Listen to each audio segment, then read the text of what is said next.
Welcome to the KBB Review podcast. This is episode 6 of season 8, and I'm still Andy Davies.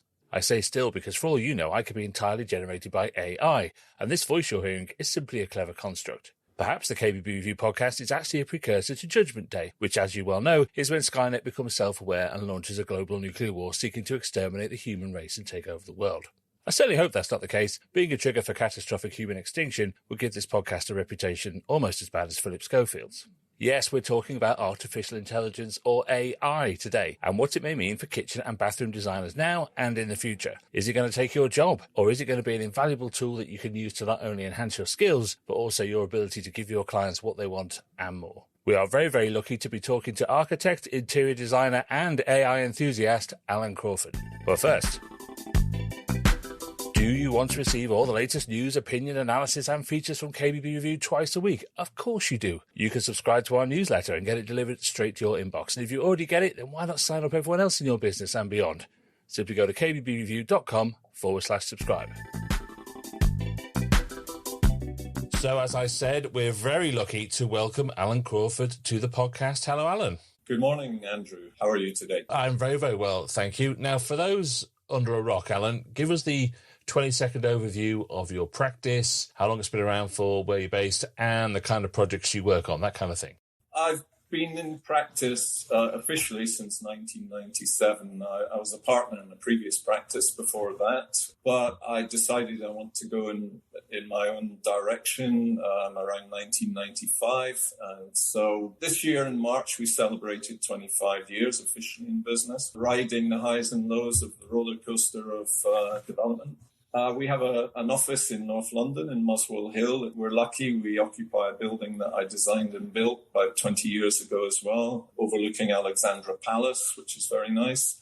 Mostly we do residential work across the board, and that can be from extensions, a lot of new build, one-off unique houses, to small apartment blocks and mixed-use developments. And we've managed to, maintain business over that period with a diverse range of work. So very experienced, very accomplished guy. And, I'm going to say this in the politest and most complimentary way, Alan. You've been around quite a while doing this. As you say, you're celebrating a very significant milestone there. You've seen everything come and go, lots of different technologies come and go. Now, we're going to talk about AI today, and you don't claim to be an expert on this at all. But I've got you on here today because you've been exploring the potential of AI, both for you, your practice, the profession. And I think it's just your point of view on it is really interesting as someone who's so experienced. So look, let's start with the basics. What are you defining AI as in this context? Because there's been elements of it around for years, hasn't there? So what's the difference between the new developments we're currently seeing and some of the predictive stuff that's been around in the past? I think the difference now is that the generative AI that I'm exploring is something that designers can work with. Previously, I think you had to have some skill in machine coding and computer languages. There were elements, as you say, of AI written into some of the software packages that we use and we continue to use in the office, the 3D type of packages that we then create working drawings with. But new area of AI, it gives designers amazing opportunities to explore concept design very quickly. That said, I'm still an advocate for pencil sketching, and I encourage the young architect students that work with us to be very proactive in the way that they produce their initial designs. I don't like it when they necessarily go straight to a computer. I do try and encourage them to use a pencil and sketchbook. I like the idea that it's free-flowing, and once a mouse is involved, it interrupts the process of brain to design. The current ranges of AI software, I think, Andrew, they really free up the process again. So you're almost working with a pencil, but you're using words, which at the moment it's words. I think it will progress further. So generally, as you mentioned, I've been around for a while. So if I can use the AI and understand it, current iterations of AI anyway, and enjoy it, then, I would encourage anyone who is a little bit apprehensive to at least have a go, and see what you think, because it's awesome. It is quite frankly awesome what it can do. Yeah, and I think it's very interesting to compare it to things like CAD packages because, of course, there was a time when those things weren't around either.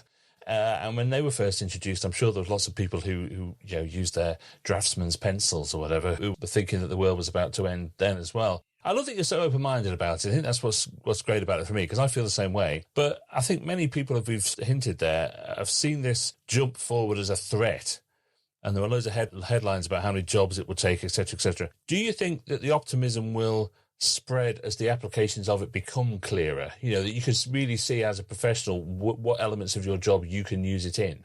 I think it will be slow to take off. I'm actually finding a little bit of reticence amongst the younger members of our team. I really encourage them. I mean, every day, I'm encouraging them to try and get involved in it, mainly because I'm concerned that, architecture and the qualification as an architect is quite a lengthy process, minimum 7 years. But I heard recently from REBA that the average was around about 9 or 10 years because more students are doing a year out and going off somewhere, maybe exploring the world while they get the opportunity. And meanwhile, Moore's Law is speeding up computer processes annually, and AI is progressing with its efficiencies every month almost. It seems like a new version is coming out that's more efficient, faster, does different things. So we still use the standard CAD packages in the office to develop drawings, but I think in the very close future, even that will change. So, I would encourage anyone who has been reticent about getting involved, just to give it the benefit of the doubt. Many packages can be downloaded free, just as a trial basis, and just, the weekend or something, have a play around with it and see what you think, because I definitely think it's the way forward across all areas of design, not just architecture, interior design. Yeah, I think it's going to be that way in pretty much all professions. I mean, I have a running joke, which is, that if you're currently a journalist working in the kitchen and bathroom industry, you should really think about learning how to fit a kitchen, because that's where the work's going to be in the future. Because, AI can't do that, not yet anyway. Let's look at the actual design work in particular before we move on to the more esoteric aspects of what AI might bring. Because, when you're sat down at your desk and about to start a project, you've literally got to get your ideas out your head. What can or will AI do to help you at that stage, do you think? Yeah, that's a good question. And I'm actually exploring a range of ideas for using the AI to help me, mainly at concept design stage at the moment, because that's really where it is at the moment. That will change also, but mainly at concept design stage. So, for instance, we had an inquiry a month ago from a fashion designer who happens to own a building in North London and was pondering what to do with it. It's a 2-story building. What I looked at was, this is an interesting use of the AI. I explored a view of the site on Google Satellite View, and I copy-pasted that view into the AI. It sounds complicated, but if I can handle it, it's not. The ideas all start in the head, basically, and then what you're trying to do is get a translation of those ideas on the screen quickly. So I masked off the area of the building that I wanted to generate ideas on, and once I'd done that, I used various text prompts, not very complicated, a couple of sentences, produce a contemporary 5-story building in brick and large glass windows. And within a matter of seconds, the AI had generated 4 images on the particular platform I was working on at that point. Not all of them might be things that I could make use of initially. So I could choose one, or I could reject them all and just reset the prompt and produce more images, which tends to be the situation. So I can explore, Andrew, 100 images, 1,000 images, conceptual design images. And maybe I'll see one that actually, that's the idea I was originally thinking about in my head. It's not quite there. And then I focus on that idea, and then I can manipulate the design further just by changing the position of words, adding in new words, There's a few easy to understand structured commands that you can use with the AI software as well. And then I get something that, yes, that looks amazing. And then I can show, the guys in our team here and maybe say, well, okay, see what you can do to model that in a normal CAD package. So that's just one area that I'm exploring at the moment. And it's a great area for developmental work up front. And I've just been using it at the weekend for another project where there's a supermarket that we're looking at and the owners are thinking about redevelopment. It's a single-story building with nothing on top. So again, it lends itself to this almost like create a satellite view, copy-paste that into the AI, give it a text prompt of what you're imagining. In this particular instance, it's not in London, it's more in a rural area. And I was thinking, okay, maybe something arts and crafts. So arts and crafts style formed part of the prompt. And, within a few seconds, again, I've got some imagery that I can begin to explore and work with. And the benefits of that are time. Obviously, time is a precious commodity to all of us now. If I gave the same brief with a few words to one of our young architects, it might take them a day, 2 days, a week to come up with one or two conceptual ideas on the computer, CAD software, or even sketching it. So, I think that's where it has its benefits. And, well, that's just one of the benefits. I'm exploring others. It's like a brainstorming tool, effectively, is what you're saying there, isn't it? It's a way of kind of working through some ideas to quickly change things, to conceptualize something that gets out of the jumble of your head onto a screen to go, that's it. That's the kind of thing I mean. And it isn't too much of a leap to say you're not that far away from them telling it to draw up a full CAD image of it either, is there? The idea that you could take that image and then immediately turn it into a CAD drawing that you could then manipulate in some way isn't that far off either, is it? You can suddenly see how all these things start joining up. Yeah, definitely. You're spot on there, Andrew. I mean, I went to an evening event at the Rocca showroom in London about 2 weeks ago, and there were a few aficionados of the AI. They're building up reputations for themselves. And one of them, Professor Neil Leach, who's written books on the subject way before the AI that we're using now was around, was discussing exactly this almost like a one-stop shop where we go from concept design to being able to then produce from this 2D imagery that we're creating with the concept design, a 3D model that we can spin around and we can look outside, inside, which actually exists at the moment. There is AI software that we can use to do that. But then taking that forward to the working drawings packages that can be created from the 3D model to the final stages where if it's, say, off-site modular constructed homes, for instance, or 3D printed construction, the working drawings are then transmitted into the final stage and used for the construction. And he was saying that this particular one-stop shop software is only 3 years away. A big part of this is about where you as the designer sit in the process. Because you're right, this saves an awful lot of administration. All that kind of stuff gets kind of shaved down all the time. So you would hope that would give you more creative time. But one of the things that people have against AI is the idea that it could design the things itself and effectively replace the human's role in this kind of thing. So you could ask it to design a extension on the back of Victorian London house with a German handless kitchen inside, and it will do it, or at least get it 90% of the way there. Does it worry you, this navigation of the balance between AI-driven design and human ingenuity? Yes, it does. It does definitely worry me.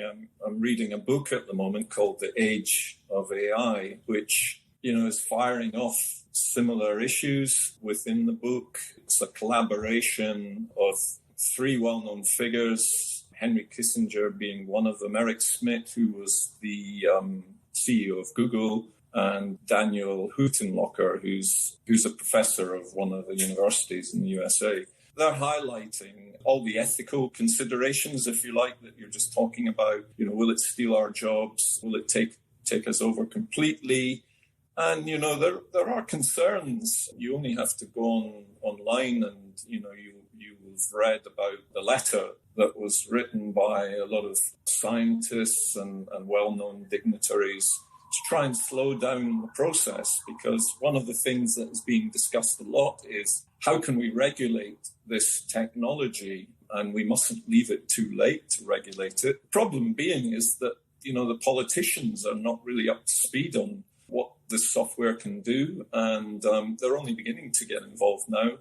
So I do think that it will get regulated, but that might not come for another 6 months, possibly, as they work out how to regulate without disrupting progress. I think we live in a world where jobs change with every era. The Industrial Revolution brought on new areas of work. This is another revolution. I think it will bring on new jobs as well. I am concerned that we as designers don't lose our role in moving forward. That's why I think we must get involved now, and that's why I'm encouraging the younger generation, as I mentioned, to at least make themselves familiar with what is happening. And it might not be something that they want to do when it's a lovely sunny day out and we just had a bank holiday, and they'd rather be maybe sitting in the pub having a beer or something. But I am concerned, and there are many books on the subject. Andrew, Yuval Noah Harari is an interesting author, and he was saying in one of his books, AI will know us better than we know ourselves, and it's getting to that stage now, quite frankly. But I think a lot of new jobs will be created, and I think we can use the AI to help our processes, not hinder them. But you need to get involved now, and we need to collaborate. I think that would be the great thing, and especially in the design industries across the board, we need to collaborate. Well, creativity is a huge part of a designer's job. And one of the best descriptions of AI that I've seen is it's absolutely astonishing, but actually it doesn't know anything.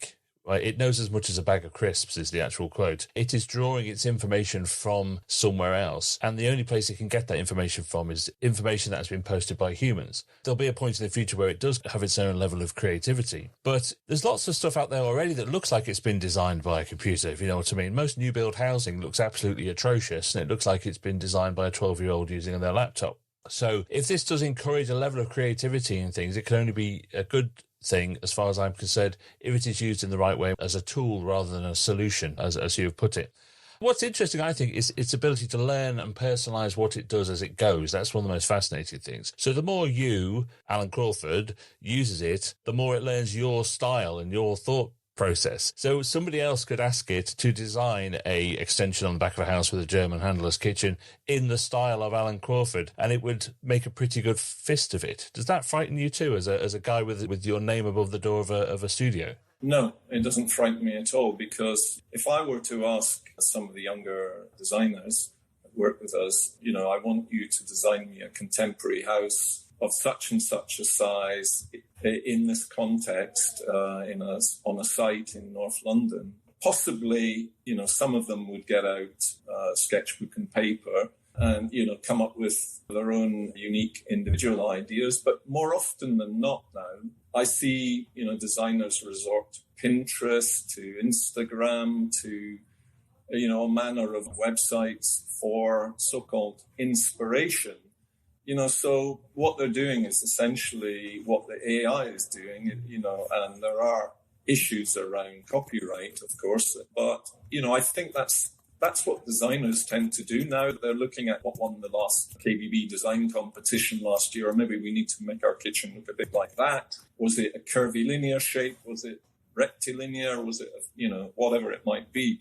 What materials are, in vogue at the moment? So they're searching these notable websites for that kind of inspiration. And again, that's quite time consuming. I'm not necessarily saying, you put in your prompt in the style of Zaha Hadid architects, because one software package, DALL-E 2, as it is at the moment, was basically trained on Zaha Hadid architects' portfolio of projects. That's why when it initially came out, all the iterations of designs that you were seeing being produced were these free-flowing, phantasmagorical building shapes that, maybe Zaha could build, but, were almost unbuildable and usually expensive, even if you could build. So naming names of architects or designers will produce certain styles. Am I worried about it? Not particularly, because each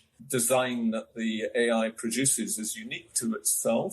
You can reproduce it, but you need to use something called a seed, which is just a static way of generating a similar view or image. It almost saves a particular image and you can reuse that again.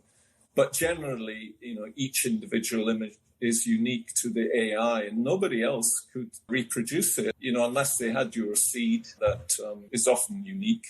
So no, I'm not really worried about that, Andrew. I think it will open up more opportunities, and they do say that imitation is the sincerest form of flattery. One of the things I love about it, particularly in the visualization bit, it makes everybody into a creative designer of some description. Anybody who says, I can't draw or I can't paint or whatever it is suddenly an artist, just by prompting things. And it just makes everybody that little bit more creative, which I find fascinating. One of the other bits of AI, which isn't really talked about as much in this area, because we talk about the visualization of things, is the assistance it might bring in things like selecting products, materials, finishes. Its ability to chunk through data is incredibly impressive. It could give you as many options as you want instantly. If you say, give me 10 options for what that worktop should be, or 10 options for what that window should be, it can immediately hone down what you've got in your head, can't it? Absolutely. I recently did a series of kitchen designs, and I've been exploring this particular angle for over a year now. Kitchen designs from around the world. I started, I think it was around March last year with the AI, and it was the version of the software I was using was version 2. It's now version 5.1. And it was quite basic, but even with the basic visuals, I was asking it for specific materials, specific colors, and more importantly, specific locations in a simple, 1 or 2 sentence prompt.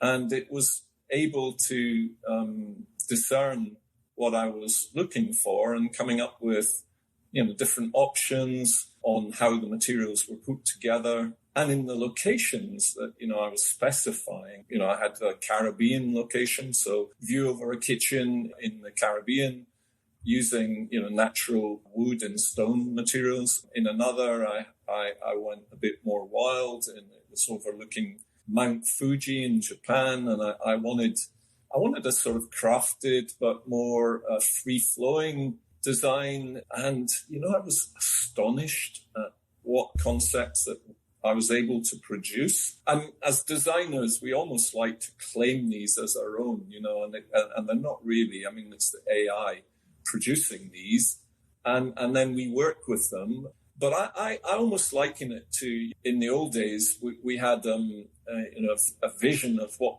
as designers, we saw in our mind's eye as a solution to any given brief. And, then how do you translate that? And it can be quite a time-consuming process. So to have this vision in your mind's eye and, to actually reproduce that vision or something close to it very quickly, with all the materiality, the views that you're looking for inside the building or towards the building with people or without people is quite astonishing. And, you can use and explore these concepts to your heart's desire, and it doesn't use up a lot of time, and that's where I think I'm gaining the benefit at the moment. I'm inputting. We have several projects on at the moment. I've got an interesting project in the Middle East that I'm looking at in early stages, and it's for very large tensile structures, basically tents. And it's a project I worked on over 30 years ago without giving away my age. And the clients have just come back to me asking for either a revamp or a new design. And so, exploring tensile structures, fabric and suspended steel, beautiful structures that echo the sort of traditions and heritage of that part of the world is fascinating. And to produce these very complex shapes, I have to say, very quickly is mind-blowing and breathtaking.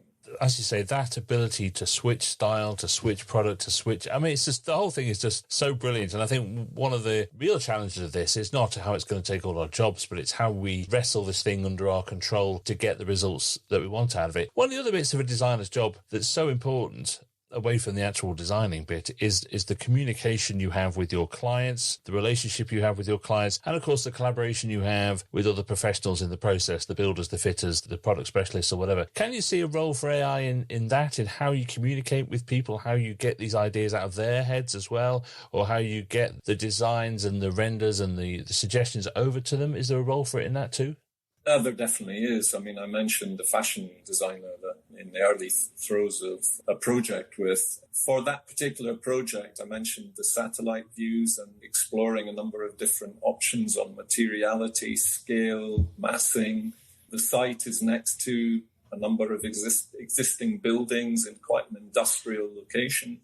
Her brief was, it was interesting and it made me smile.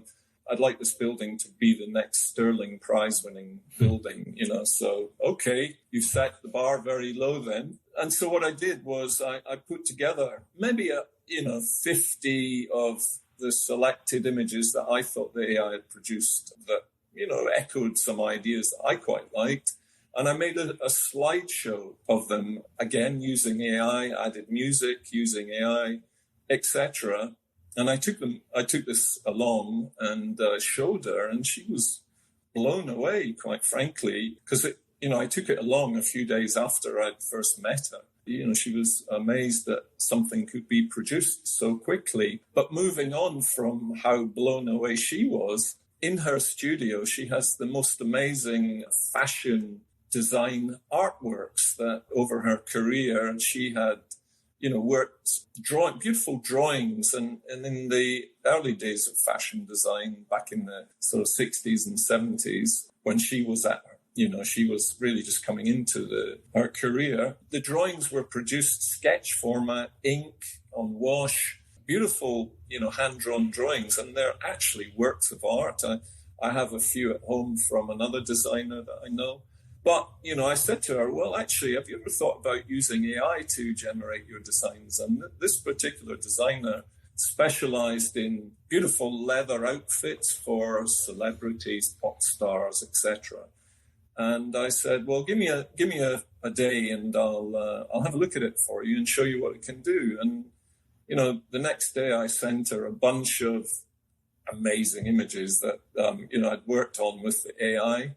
To produce, and they are almost photorealistic images that, a photographer, here's the thing, you're talking about, how jobs might change. A photographer in a studio might have taken a day, 2 days, a week to set up and run, a series of shots. And within a day, within a few hours, I'd actually managed to produce various options and beautiful designs that, could probably be then translated by her, given to the people that fabricate the outfits for her and put it into commercial production quite quickly. It's going to affect, as I said, all areas of design and the way that we use the AI's input at this particular point in concept design, I think, Andrew.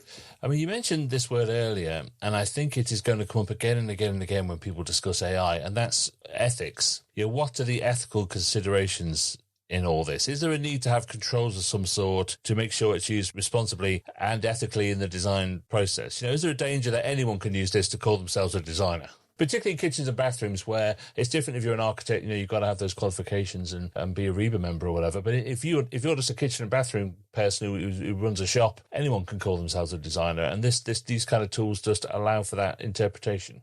I do think there is a slight danger. I'm always entertained because, I can see on some of the platforms that I go on that many people are trying their hand at building design or interior design using the conceptual design tools. And, some of the output that I'm seeing is, I find it quite hilarious, actually, on many of the platforms. Again, phantasmagorical ideas. So, I think there will always be an element of that in my profession, are people out there who do a lot of work. They're not qualified architects. They may not be registered with ARB or RIBA, but they have created a career doing small work where they might not need to have an architectural, they call themselves technicians or something like that. So they may not be associated with a professional body. But I think working with the software, designers have a big advantage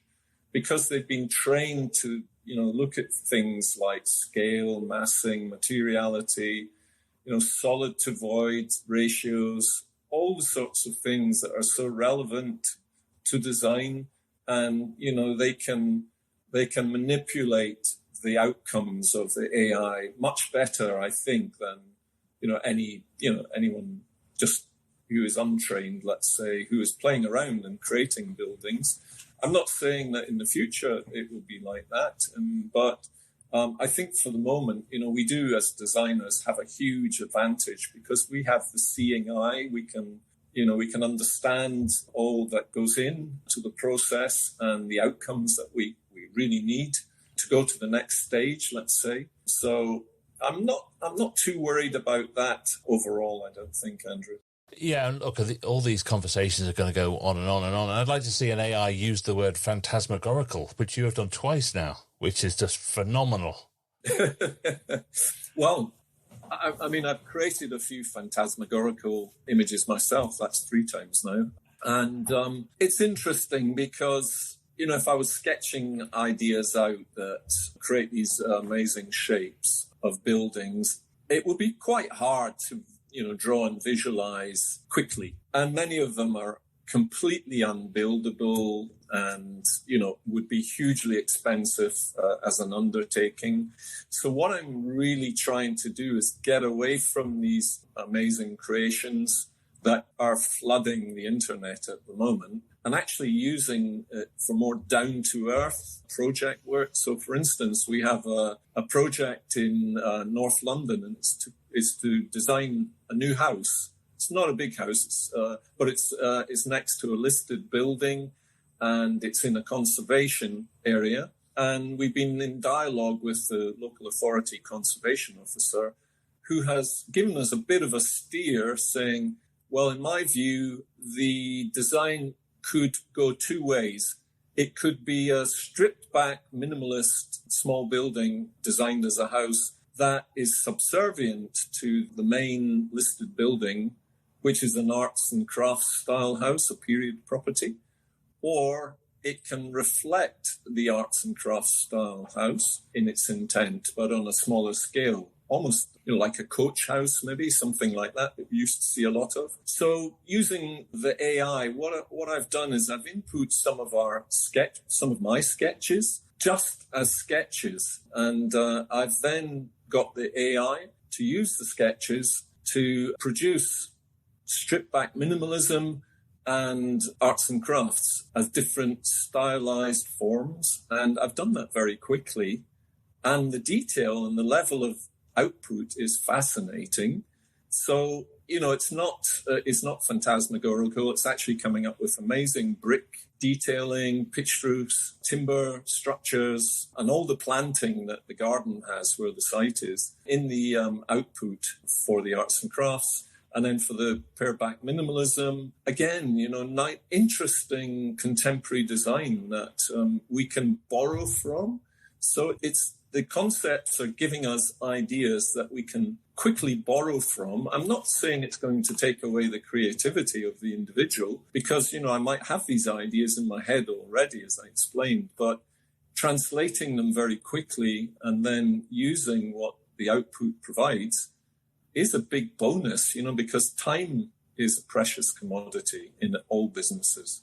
Well, look, we could talk about this for hours, couldn't we? And I think it's all so interesting, and it's going to be so fascinating to see where it goes in the future. But it's going to affect the planet. It's going to affect how we work in pretty much all aspects of life. But it's not as important a question, Alan, as our final one. It's the big one. It's the one we've been asking of all our guests all season. And that is, what is your baked potato filling of choice? Ooh. Well, I'm a big fan of baked potatoes. I must admit, it would be something that I would definitely go to, maybe on the odd occasion, especially after a bit of exercise or something like that. But my potato filling of choice would be cheese and coleslaw. You know what? When we started this particular hot debate, I thought it'd be a straight run between the cheesy beans and the tuna mayo. I would never have put coleslaw in there, but lots of people do. I don't know why. It's horrible, but it seems to be a real thing, coleslaw on a potato. But fair enough. I'll take it. I'll take it. If that's your thing, then that is your thing. Some people just have no taste at all, do they? I've said it before. There's only one answer to this question. That is cheesy beans with Worcester sauce. That's the only option they should have. But for some reason, coleslaw's made it in there. But you just can't control people, can you? Look, Alan, thank you so much for all your time today. It's so interesting. You know what? I suspect if we have this conversation in a year's time, it will be completely different again. So we will monitor what happens next and keep in touch. For sure. Thank you. Thank you so much. That was Alan Crawford, and I love talking about this stuff. So much of it sounds like science fiction, but it's becoming fact quicker than any of us can contemplate or probably keep up with. It's so interesting and scary in equal measures, and a topic I'm sure we'll revisit again and again. Don't forget to subscribe to the KBB Review newsletter if you don't already, and if you do, then recommend it to all your colleagues. Simply go to kbbreview.com/subscribe. See you next week.